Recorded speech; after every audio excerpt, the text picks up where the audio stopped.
میرے محبوب کا شہر مدینہ. ایک آدمی، ایک صحابی جہاد کو نکلے، اپنی بیوی سے کہنے لگے میں جا رہا ہوں، میری اجازت کے بغیر گھر سے نہ نکلنا. اور حدیث میں موجود ہے، امام ذہبی حدیث لائے ہیں، فرمایا قیامت کے دن اس کے پیر گلے سے لپٹے ہوں گے، اس کے پیروں کو گلے سے باندھ دیا جائے گا. یہ کون عورت ہے؟ رب فرمائے گا یہ وہ تھی جو خامد کی اجازت کے بغیر گھر سے نکلا کرتی تھی، بغیر اجازت کے گھر سے نکلتی تھی. سید عالم صلی اللہ تعالی وسلم، بڑی عجیب حدیث ہے، میں پڑھتا ہوں تو رو پڑھتا ہوں. حضور حضرت فاطمہ کو لینے گئے، شادی کے تیسرے دن حضور لینے گئے.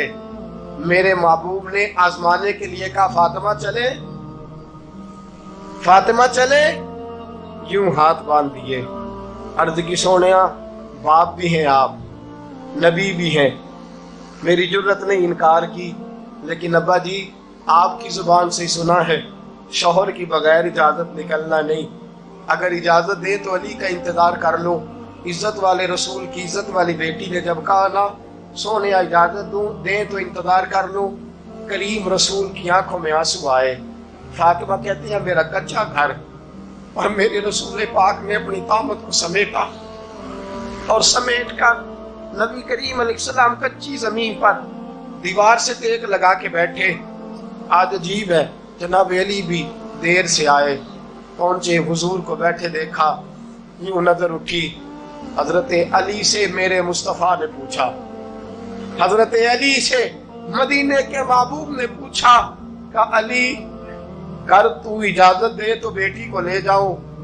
حضرت علی پھوٹ پھوٹ کے روئے، میرا روپ بھی نہیں تے میرا رنگ بھی نہیں تے مینوں یار منان دا ٹنگ بھی نہیں. تو امیر حرم، میں غریب بے نوا، تو کجا من کجا. سونیا علی جتنی بھی عزت ہے تیرے قدموں کی برکت سے ہے. حضور میں اجازت دوں؟ فرمایا فاطمہ کو میں نے سکھایا ہے. اور فاطمہ کہتی ہے جب تک علی نہیں آئیں گے میں جاؤں گی نہیں. حضرت علی رضی اللہ تعالیٰ عنہ بولے، کہنے لگے یا رسول اللہ دعا کیجئے گا اللہ فاطمہ کے ان اعمال کی برکت سے مجھے قیامت میں بھی بہتر صلہ عطا فرمائے.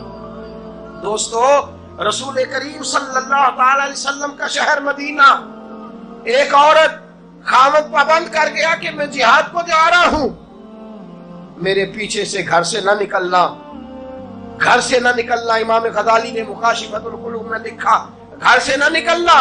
بیوی کو پابند کر گیا، 4 گلیاں چھوڑ کے اس کا باپ رہتا ہے. عورت کا پیغام آیا تیرا باپ بیمار ہے. جو بیٹی کو باپ سے محبت ہوتی ہے کوئی پیمانہ ہی نہیں کہ کوئی ناپ سکے، کوئی ترازو نہیں کہ کوئی تول سکے. بیٹی باپ کے سینے پہ چڑھتی ہے تو لگتا ہے اللہ نے ساری رحمتیں اڈیل دی ہیں، سارا کرم آ گیا ہے. بیٹی کو دیکھ کے تھکاوٹیں اترتی ہیں. بیٹی ایک ایسا رشتہ ہے کہ باپ جڑا رہتا ہے بیٹی سے. بیٹی کو پیغام آیا کہ تیرا باپ بیمار ہے. بیٹی کہنے لگی میں نہیں جاؤں گی، میرا خامد پابند کر گیا ہے. خامد نے اس لیے پابند کیا ہے کہ مصطفیٰ نے مجھے پابند کیا تھا بغیر اجازت نہ جانا. ٹیلی فون ہے کوئی نہیں خامد کو کر لوں، خبر مجھے کوئی نہیں وہ کس میدان میں جہاد کر. جاؤ میرے مصطفیٰ سے پوچھوں جاؤں کہ نہ جاؤں. توجہ ہے، باپ بیمار ہے، باپ پوچھو جاؤں کہ نہ جاؤں. رسول پاک نے فرمایا اس سے کہو خامد کی اطاعت کرے گی تو اللہ بہتری جزا عطا فرمائے گا. باپ بیمار ہے، خامد کی اطاعت کرے گی تو جزا بہتر ملے گی. 2 دن کے بعد پھر پتا چلا باپ زیادہ بیمار ہو گیا. دوستو کڑی بات، حضور جاؤں کہ نہ؟ فرمایا خامد کی اطاعت کرے گی تو بہتر جزا ملے گی. 4 دن گزرے، بیٹی کو پیغام آیا کہ تیرا باپ انتقال کر گیا.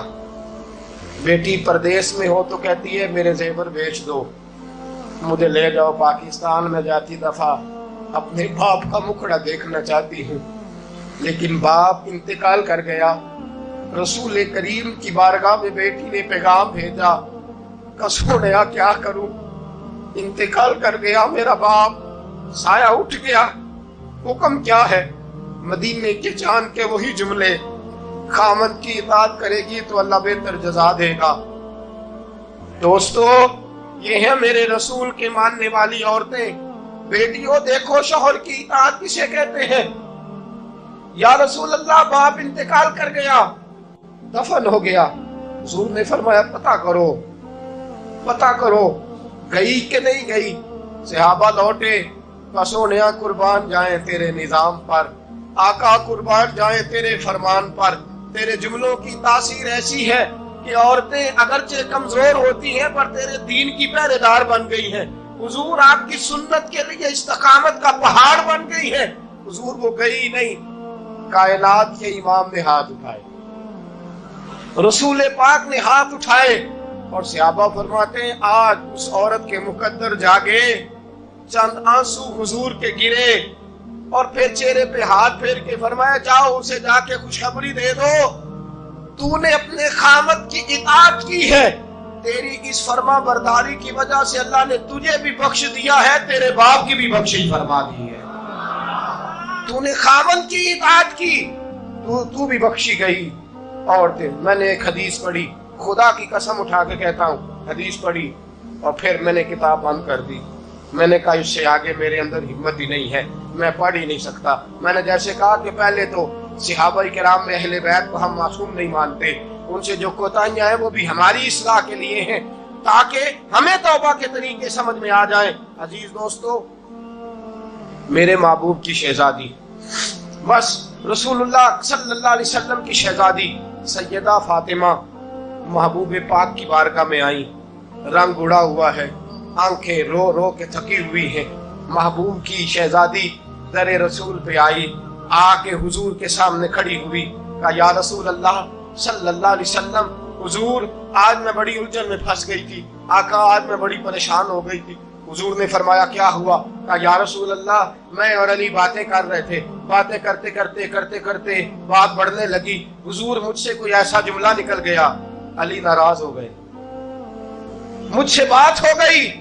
دوستو، درۃ الناصحین میں صاحب درۃ الناصحین لکھتے ہیں، کہا علی ناراض ہو گئے۔ سیدہ فاطمہ فرماتی ہیں میں نے 70 چکر لگائے علی کے کمرے کے۔ کتنے؟ بیٹیوں، خامن کی اطاعت میں تمہاری جنت ہے، اور ماں باپ بھی ذرا خیال کریں، مائیں بھی ذرا خیال کریں۔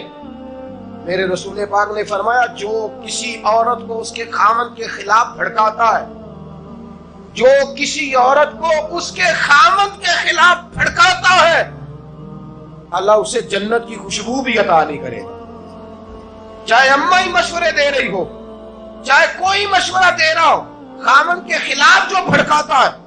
سید عالم صلی اللہ علیہ وسلم کی صاحبزادی کہتی ہے میں نے 70 چکر لگائے، سونیا میں نے علی کو راضی کیا، حضور علی راضی ہوئے ہیں تو خبر دینے آئی ہوں، بس اس سے زیادہ بڑی بات اور نہیں مل سکتی۔ دل کے کان کھولنا، ذرا جاگنا، ذرا اٹھنا، ذرا ٹیک چھوڑنا، ذرا غور کرنا، یہ کیا جملے بول دیے میرے رسول نے۔ حضور نے فرمایا فاطمہ، یہ وہ فاطمہ ہے کہ جو جنتی عورتوں کی سردار ہے، یہ وہ فاطمہ ہے جن کا دوپٹہ اگر کبھی واضح ہو جائے تو سورج منہ چھپا کے نکل جائے، یہ وہ فاطمہ ہے کہ صبح قیامت آواز آئے گی، نبیوں ولیوں غوثوں کتبوں ابدالو گردنیں جھکا لو، نظریں بند کر لو، محمد کی بیٹی فاطمہ کی سواری گزرنے والی ہے۔ الفاطمہ تو بدعت منی، الفاطمہ تو سیدۃ النساء اہل الجنہ۔ حضور نے فرمایا فاطمہ تو نے اچھا کیا، علی کو راضی کر لیا، اگر علی تجھ سے ناراض رہتے اور تیرا انتقال ہو جاتا، حضور فرماتے ہیں فاطمہ میں تیرا جنازہ نہ پڑھتا۔ فرمایا میں اس سے بڑی بات کہاں سے لاؤ گے، اس سے بڑا فکرہ کہاں سے لاؤ گے؟ فرمایا فاطمہ میں تیرا جنازہ نہ پڑھتا اس لیے کہ تو مولا کائنات کی بیوی ہے، اگر تجھ سے علی ناراض رہتے۔ اور پھر میرے حبیب نے فرمایا جس کا خامد اس سے راضی ہوتا ہے اس کا اللہ بھی اس سے راضی ہوتا ہے۔ پھر اپنی بیٹی کو فرمایا بیٹی یاد رکھ، کوئی عورت اتنی نمازیں پڑھے جتنی حضرت عیسیٰ کی والدہ مریم نے پڑھی تھی، اتنا قرآن پڑھے جتنا جناب مریم نے پڑھا تھا، اتنا قرآن پڑھے جتنا حضرت مریم نے پڑھا تھا، لیکن پھر بھی اپنے شوہر کی نافرمانی کرے، فرمایا اللہ اس کی عبادتیں قبول نہیں کرے گا، اللہ اس کی ریاضتیں قبول نہیں کرے گا، تلاوتیں قبول نہیں کرے گا۔ قبول تب کرے گا جب شوہر کی فرما برداری کرے گا، قبول تب کرے گا جب شوہر کو راضی